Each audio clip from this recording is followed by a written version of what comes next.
Alexandra Chen, Billionaire CEO, stood in the packed restaurant on New Year's Eve. "I'm sorry, ma'am. We're fully booked. No tables available. I can pay double, triple. It's not about money. We're at capacity." Alexandra looked around the crowded restaurant. Couples, families, friends. Everyone had someone. Everyone except her. She turned to leave, then heard a voice. "Excuse me, miss." A man was standing, waving, a little girl on his lap. "We have room at our table, if you'd like to join us." Alexandra stared at him. This stranger was offering her kindness on the loneliest night of her life.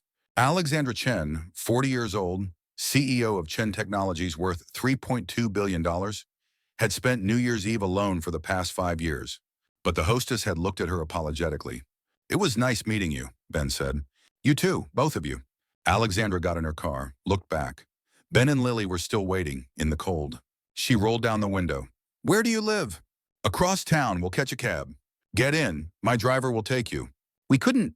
"It's New Year's Eve, and you gave me dinner company. Let me give you a ride." Ben hesitated, then nodded. "Okay, thank you." They climbed into the Mercedes. Lily's eyes went wide. "I'm so sorry, Miss Chen. We're fully booked. Every table is reserved. This car is so fancy." The drive across town was quiet, comfortable. When they reached Ben's apartment building, modest and worn, the contrast was stark. "Thank you again," Ben said, "for everything. Thank you for inviting me to your table. Maybe we could do it again sometime. Not New Year's, just dinner." Alexandra's heart skipped. "I'd like that." They exchanged numbers. Ben and Lily waved as the car drove away. Alexandra looked at her phone, at Ben's number. For the first time in 5 years, New Year's Eve hadn't been lonely. "I'm Alexandra Chen, CEO of Chen Technologies." And it was all because a stranger had waved her over. "I know who you are, ma'am, but we're at fire code capacity. I can't seat you even if I wanted to." Alexandra had offered more money. The hostess refused. "It's not about money. We physically don't have space."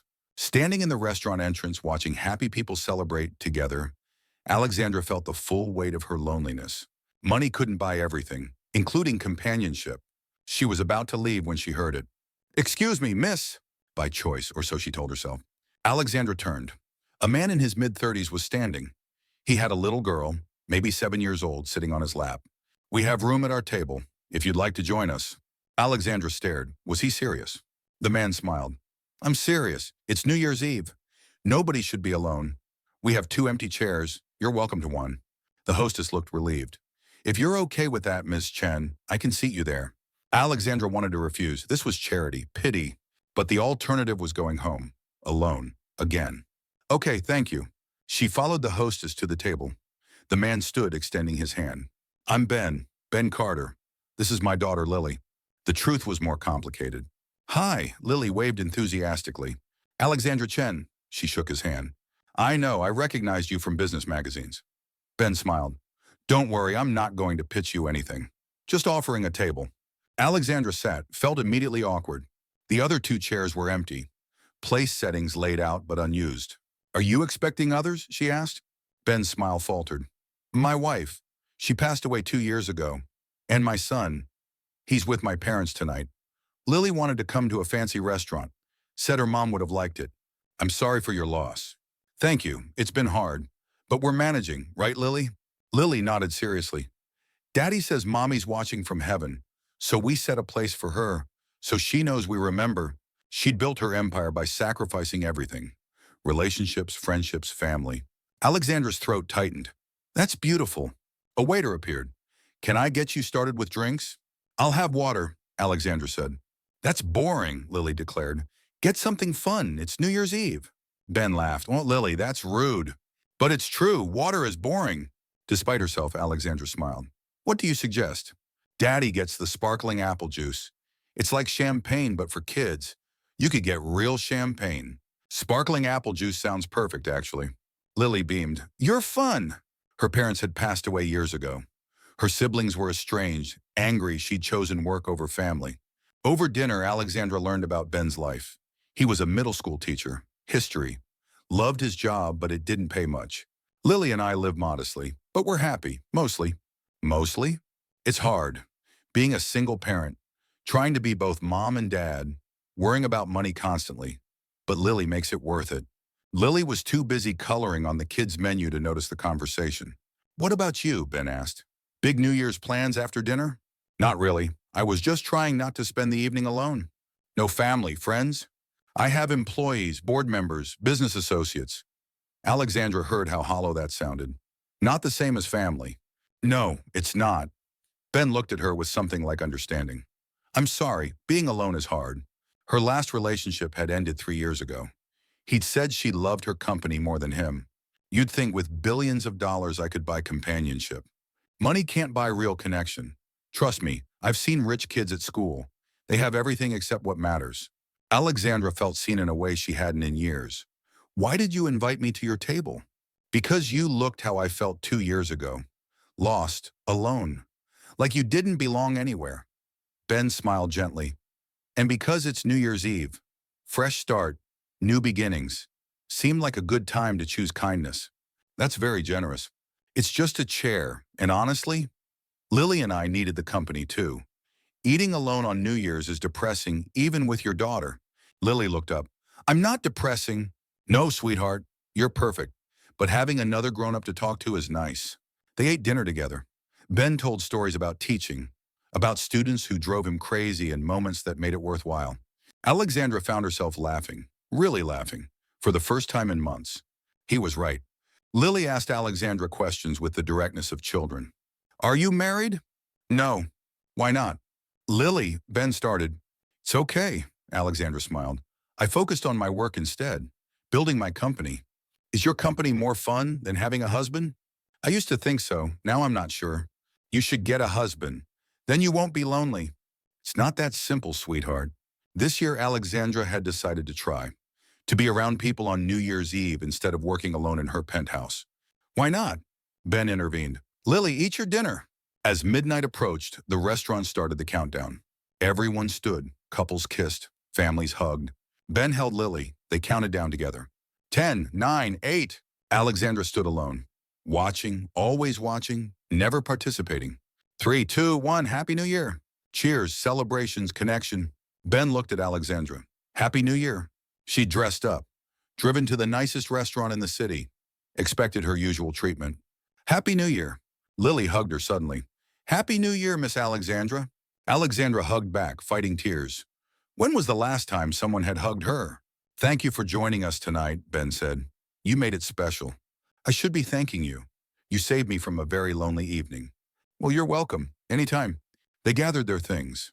Outside the restaurant, Ben and Lily were waiting for a taxi. Can we give you a ride? Ben offered. I have a car, but thank you. Alexandra's driver pulled up. A Mercedes, expensive, highlighting the gap between their worlds. Alexandra texted Ben the next day. Ben noticed. You look different. Dad? Ben started. It's okay. Alexandra met his father's eyes. I could have anyone, but I want Ben and Lily and this life you've built because it's real. My penthouse and private jets are empty. This is full. Ben's mother softened. You really love him. I do, more than I thought possible. After dinner, Ben's mother pulled Alexandra aside. I was harsh, I'm sorry. But Ben was devastated when Sarah died, and Lily needs stability. I understand. I promise I'm not going anywhere. Good, because they both need you. 1 year after New Year's Eve, Ben proposed. Not with fanfare, just a quiet evening at home. Lily already in bed. Is that bad? I never thought I'd do this again, Ben said, pulling out a modest ring. Never thought I'd feel this way, but you've given me a second chance. At love, at happiness, at life. Will you marry me? Alexandra cried. Yes, absolutely yes. They told Lily the next morning. You're going to be my new mommy, Lily asked carefully. If that's okay with you. Do I have to call you Mom? You can call me whatever feels right. Can I call you Auntie Alex like always? Of course.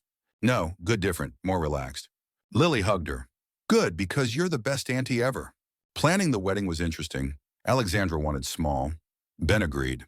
Just family and close friends. My family is estranged, and I don't have close friends. You have us, that's enough. The wedding was at a small venue, 50 people. Lily as flower girl. In her vows, Alexandra said, I spent 40 years building a company, accumulating wealth, climbing ladders. I thought that was success. Then I met you and Lily, and I realized success isn't measured in dollars. It's measured in love, in laughter, in belonging. Thank you for showing me what really matters. Ben's vows. You walked into my life on the loneliest night, and you filled every day since with light. You love Lily like she's yours. You've given me hope, purpose, a future I thought was gone forever. I love you with everything I am. Lily insisted on her own vow. I promise to share my daddy and to teach you how to be a mommy and to love you forever. There wasn't a dry eye in the room. Lily ran up and hugged Alexandra. You came! After the wedding, they honeymooned as a family. The three of them at Disney World. Lily's choice. This is perfect, Alexandra said, watching Lily meet characters. This is chaos, Ben corrected, but perfect chaos. I love our chaos. Me too. Of course I came. They ordered coffee and hot chocolate for Lily. Talked for 3 hours. About everything. Ben's teaching, Alexandra's company, Lily's school. Can I tell you something? Ben said when Lily was distracted by coloring. Anything. I Googled you after New Year's. Thank you again for last night. It was the best New Year's I've had in years. Alexandra's stomach dropped. And I learned you're even more successful than I thought. Forbes list, Innovation Awards. You built Chen Technologies from nothing. Does that bother you? Why would it bother me? Because I'm a billionaire and you're a teacher. Some people find that intimidating. Ben laughed. Alexandra, I teach 13-year-olds. Nothing intimidates me anymore. She laughed too. Fair point. Besides, success doesn't define you. How you treat people does. And on New Year's, when you could have been arrogant or dismissive, you were kind. You played with Lily. You laughed at my terrible jokes. You were human. I'm not always human at work. None of us are. That's why it's called a persona. His response came quickly. Same here. Lily keeps asking when she'll see her fancy friend again. They started meeting regularly. Coffee once a week, sometimes with Lily, sometimes just the two of them. Alexandra found herself looking forward to these meetings more than board meetings or investor calls. Ben made her laugh, made her think about things beyond profit margins. What made you want to build a company? He asked one day. My parents were immigrants, worked minimum wage jobs. I watched them struggle, decided I'd never struggle like that. Did you succeed? Financially, absolutely. I'll never worry about money. But I gave up everything else. My parents wanted me to have a family. I chose profits instead. Now they're gone, and I have nobody. Ben took her hand. You have us, if you want. I'm the fancy friend. Alexandra felt tears building. I'd like that. Lily adored Alexandra, called her Auntie Alex, and insisted she come to school events. Can Auntie Alex come to my science fair? Sweetheart, she's probably busy. I'd love to come, Alexandra said immediately. She showed up to the science fair, in jeans, blending with other parents. Lily's project was about volcanoes, enthusiastic but scientifically questionable. This is amazing, Alexandra declared. Really? Really? You arrived in a Mercedes, you're definitely fancy. After the fair, Ben said, you didn't have to come. I know you're busy. I wanted to. Lily matters to me. She's not the only one, is she? Alexandra met his eyes. No, she's not. They'd been dancing around feelings for months, both aware, both hesitant. Ben was a widower with a daughter. Alexandra was a billionaire with no relationship experience. I like you, Ben said finally, more than I've liked anyone since my wife. I like you too, but I don't know how to do this. Dating, relationships, I'm terrible at it. I'm a widower with a 7-year-old. I'm not exactly a catch either. You're kind, patient, a great father. You're exactly a catch. Alexandra smiled at her phone. Tell Lily I'd love to see her again, and you. And you're brilliant, successful, more human than you give yourself credit for. They went on their first official date the next week. Dinner, no Lily, just them. It was awkward at first, both nervous. I haven't dated since college, Alexandra admitted. I haven't dated since before Lily was born. We're both out of practice. By dessert, they'd relaxed, laughing, talking, connecting. Can I tell you something scary? Alexandra said. Please. I think I'm falling for you, and that terrifies me because I've never let myself fall for anyone. I'm falling for you too, and it terrifies me because I thought I'd never feel this way again after losing Sarah. How about coffee this weekend? So what do? We take it slow. We're honest. We see where this goes. Alexandra leaned across the table, kissed him softly. I'd like that.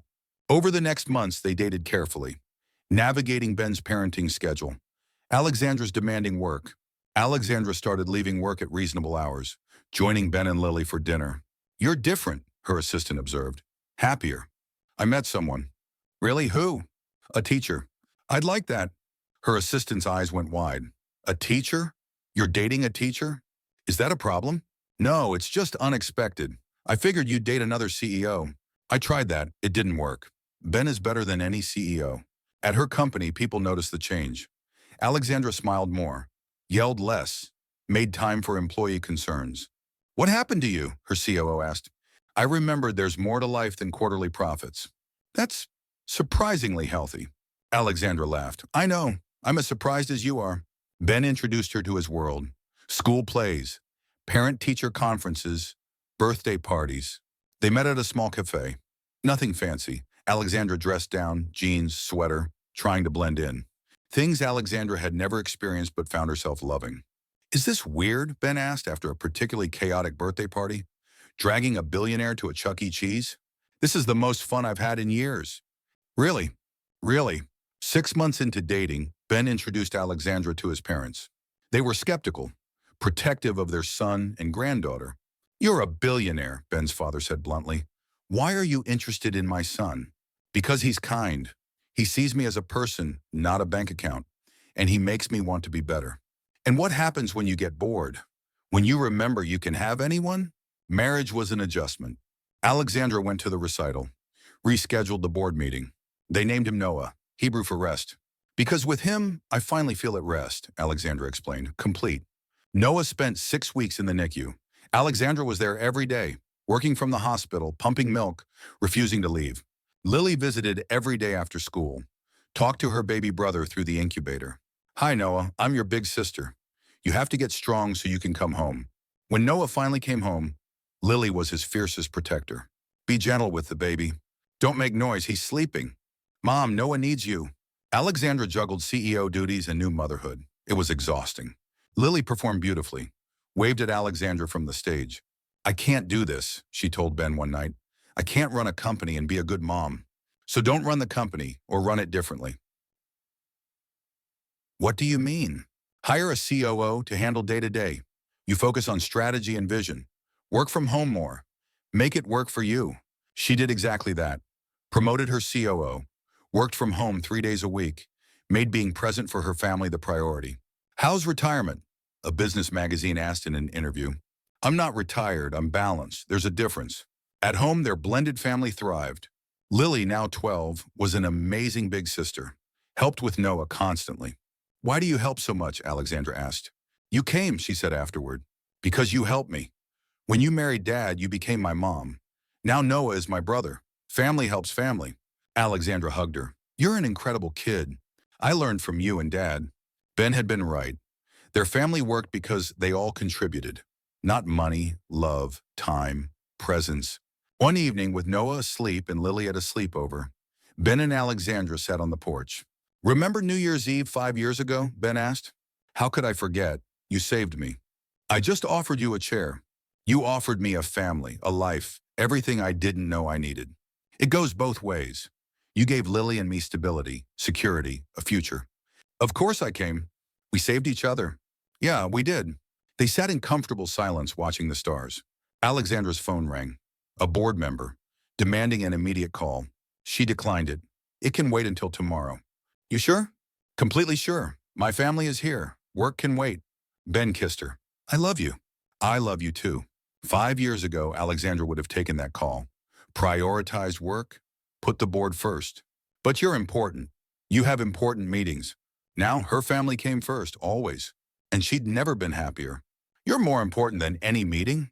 Lily hugged her tight, and Alexandra realized Ben was right. The board had survived without her. She started making changes at work, delegating more, trusting her team, working reasonable hours. What's gotten into you? Her COO asked. I have a family. I want to actually see them. Alexandra was used to living alone, making unilateral decisions, complete freedom. The shareholders won't like reduced hours. The shareholders can deal with it. I built this company. I can run it however I want. At home, she learned to be a stepmom. It wasn't easy. Lily tested boundaries, pushed back, had meltdowns. She's adjusting, Ben explained. You're not her biological mom. She's figuring out where you fit. What if I don't fit? You fit, she just needs time. One evening, Lily refused to do homework. I don't want to. You can't make me. You're not my real mom. The words stung. Alexandra looked at Ben helplessly. Now she had a husband, a stepdaughter, family dinners, soccer practice. Lily, apologize, Ben said firmly. No. Room now. Lily stomped off. Alexandra felt tears building. I'm sorry, Ben said. She's been holding that in. She loved her mom. Having you here is hard sometimes. I'm not trying to replace Sarah. I know, and deep down, Lily knows. But she's 8. Her emotions are complicated. Later, Lily appeared in the doorway, crying. I'm sorry, Auntie Alex, I was mean. Alexandra pulled her into a hug. It's okay. I know this is hard. I have a board meeting at 6, she told Ben one morning. I love my mommy, but I love you too. Is that okay? It's more than okay. You can love both of us. Promise you won't leave? I promise. They worked through tantrums and growing pains, through Lily's grief and confusion. Slowly, they became a real family. Alexandra started attending all of Lily's events, school plays, soccer games, parent-teacher conferences. Other parents stared. The billionaire CEO at a middle school soccer game. Ignore them, Ben said. You're here for Lily. That's all that matters. 2 years into marriage, Lily asked, Can I call you Mom? But Lily's recital is at 6:30. Alexandra's heart stopped. What? You do mom things. You take care of me. You love me. You're my mom now. Can I call you that? I would be honored. From that day forward, Lily called her mom, and Alexandra had never been prouder of any title. At work, Alexandra started implementing family-friendly policies. Flexible hours, paid parental leave, on-site childcare. Why the sudden change? A board member asked. Because I understand now what it's like to balance work and family, how hard it is. And I want our employees to have support. The changes were expensive, but employee satisfaction skyrocketed. Turnover dropped. Productivity increased. Turns out treating people like humans is good for business, Alexandra told Ben. Revolutionary concept. Can you handle it? Ben's teaching salary was modest. It created tension. Let me pay for things, Alexandra said. I have the money. I don't want to be a kept man. You're not. You're my husband. What's mine is yours. It doesn't feel equal. You contribute in ways money can't measure. You raise Lily. You make our house a home.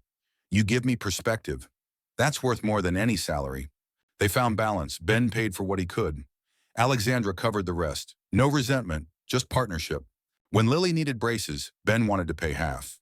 That's $4,000, Alexandra said gently. That's a significant portion of your salary. She's my daughter. I should contribute. I could, but Lily wants you there. How about this? You handle her emotional needs. I handle the financial ones. We're a team. Ben reluctantly agreed. 3 years into marriage, they discussed having another baby. I'm 43, Alexandra said. Is that too old? Women have babies in their 40s all the time. Do you want another child? I want whatever makes you happy. I want to experience pregnancy, birth, all the things I missed with Lily. Then let's try. They tried for 6 months, nothing. The board, Alexandra saw a fertility specialist. The news wasn't great. At 43, your fertility has decreased significantly. It's possible but challenging. What are our options? IVF, donor eggs, adoption. Alexandra discussed it with Ben. What do you think? I think we have Lily and she's amazing. If we have another child, great. If not, we're already a family. I want to try IVF, give it a real shot. They did 2 rounds of IVF. The second one worked. Alexandra was pregnant at 44. I'm going to be a mom, she told Lily. We'll survive without you for one evening. You're already a mom, my mom. I know, but now I'll be a mom to a baby too. Can I help? Absolutely. The pregnancy was hard. Alexandra was older, higher risk, but healthy. She worked reduced hours, focused on taking care of herself and the baby. At 7 months, her water broke early. Panic, hospital, emergency. Their son was born at 32 weeks, tiny, fragile, but fighting. He's a fighter, the NICU doctor said, like his mom. Year 6 of marriage brought unexpected challenges. Ben, that's why I have money to help the people I love. But it feels unequal, like I can't contribute the same way. You contribute in ways money can't buy. Love, support, being present. That's worth more than any medical bill. Ben struggled with this, his pride versus his gratitude. They went to counseling, worked through it. I grew up with nothing, Ben explained to the therapist. Built my life on independence. Alexandra's wealth challenges that. But partnership means accepting help, the therapist said, from both sides. Slowly, Ben made peace with it. At work, Alexandra faced pushback about her reduced hours. A board member challenged her. You're not as focused. The company is suffering. Ben's parents got sick, both diagnosed with cancer within months of each other. The company is thriving. Profits are up. Innovation is up. Employee satisfaction is up. But you're not in the office. I don't need to be in the office every day to lead effectively. I've built this company. I know how to run it. The board member pushed harder. I'm calling for a vote to replace you as CEO. Alexandra stood firm. Go ahead, call the vote. The vote failed. Alexandra retained her position. But it was a warning. The business world didn't like her new priorities. Maybe I should step down, she told Ben. Let someone else run it. Do you want to step down? No, I love my company, but I also love my family. I want both. I need to help them, Ben said. They raised me, supported Lily when Sarah died. Then fight for both. Show them you can do both. Alexandra did. She proved that balanced leadership was effective leadership. Profits continued rising. The company expanded, but Alexandra maintained her boundaries. At home, Lily entered her teenage years. I hate you became a frequent refrain. You're not my real mom resurfaced during arguments. It stung every time. She's testing boundaries, Ben explained. It's normal. It doesn't feel normal. When Lily says hurtful things, she's processing grief, loss, change. It's not about you. Of course, whatever they need. One particularly bad fight ended with Lily screaming, my real mom would understand. Alexandra left the room, cried in the bathroom. Ben found her. I'm sorry, I'll talk to her. No, I will. Alexandra went to Lily's room. Can we talk? Go away. I'm not going away. I'm your mom. And moms don't abandon their kids. You're not my real. I am your real mom, not biologically, but in every way that matters. I've been here for 6 years. I've loved you, supported you, shown up. That makes me real. Lily started crying. I'm sorry, I don't mean it. I just miss her sometimes. Alexandra paid for the best oncologists, private care, experimental treatments. I know, sweetheart, and that's okay. You can miss Sarah and love me. They're not mutually exclusive. I do love you. I love you too. They worked through the teenage years, through mood swings and rebellion, through normal family chaos. Noah, now 4, was a sweet kid, easygoing, happy. He's so different from Lily, Ben observed. Every kid is different. Are we doing okay as parents? We're doing great. Look at our kids. They're healthy, loved, happy. That's all that matters. Alexandra's estranged siblings reached out. After 15 years of silence, Ben was grateful but uncomfortable. This is too much. We heard you got married, had a baby. We want to reconnect. Alexandra was skeptical. Why now? Because we were wrong. We pushed you away because you chose work over family. But now you have family, and we miss you. She discussed it with Ben. What do you think? Do you want them in your life? I don't know. They hurt me, abandoned me. And you've changed. Maybe they have too. Maybe it's worth a chance. Alexandra met with her siblings, cautiously. They apologized, explained their hurt, their perspective. We felt like you chose success over us, that you didn't need family. They're family. Family helps family. I was wrong. I didn't realize what I was giving up until it was gone. Can we start over? We can try. Slowly, Alexandra reconnected with her siblings, introduced them to Ben, Lily, and Noah. You have a beautiful family, her sister said. Thank you. I'm sorry I missed so many years with you. We're sorry too. Family dinners expanded. Holiday gatherings grew. Lily and Noah gained aunts, uncles, and cousins. Our family's getting bigger, Noah declared. Both parents survived, went into remission, but the experience shook Ben. It is. Is that okay? It's awesome. Alexandra's business continued thriving, but she'd learned to delegate, to trust her team, to prioritize what mattered. How do you balance it all? A young female CEO asked her in an interview. I don't. Balance is a myth. Some days work gets priority. Some days family does. The key is knowing which days are which. What advice would you give young women in business? Success isn't just financial. It's also having people who love you. Don't sacrifice relationships for profits. Build both. The interview went viral. Alexandra became known not just as a billionaire CEO, but as an advocate for work-life balance. She started speaking at conferences, sharing her story. I had billions and nobody. Now I have less time for work, but everything that matters. That's real success. I could have lost them, and we would have been helpless without your money. 10 years after New Year's Eve, Alexandra and Ben renewed their vows. The Alexandra Chen Foundation helps single parents, provided childcare, job training, support. I want to help people like Ben, she explained, who are doing their best but struggling. The foundation had helped thousands of families. Lily was heading to college in the fall, wanted to study social work. I want to help families like ours, single parents, blended families, people who need support. You're going to change lives, Alexandra told her. I learned from the best. Noah was thriving, loved school, played soccer, was a happy, well-adjusted kid. He doesn't remember the NICU, Ben said. Doesn't remember being premature. He's just a normal kid. Nothing about our family is normal, but he's perfect. Surrounded by family, both biological and chosen. Ben had retired from teaching, now ran a nonprofit education program. I can help more kids this way, and I have more time with family. Thanks to Alexandra's money, he'd add with a grin. Thanks to partnership, Alexandra corrected. They'd found their balance, their rhythm, their life. One day, cleaning out old files, Alexandra found the business card from the restaurant hostess, from New Year's Eve a decade ago. Look at this, she showed Ben. That night changed everything. What if you hadn't invited me over? I like to think we would have found each other eventually, but I'm glad it was that night. Lily, now 17, was their maid of honor. Noah, 9, was ring bearer. Me too. They visited the same restaurant every New Year's Eve. A tradition. Sometimes with the kids, sometimes just the two of them. Always remembering how it started. This year, a woman stood alone at the entrance. The hostess was turning her away. Alexandra and Ben looked at each other. We have room at our table, Ben called out. The woman looked surprised. Really? Really, it's New Year's Eve. Nobody should be alone. The woman joined them, shared her story. She was recently divorced, starting over. 10 years ago, you offered me a chair, Alexandra said in her vows. Today I offer you my forever. Thank you for seeing me when I was lost, for loving me when I didn't love myself, for building this beautiful life with me. I feel lost, she admitted. That's okay, Alexandra said. Lost people find their way, trust me. They spent the evening together, shared stories, offered support. At midnight, they all counted down together. After the woman left, Ben smiled at Alexandra. We just did what I did for you, paying it forward. Exactly. In the car, Lily said, that was nice, helping her. That's what we do. We help people.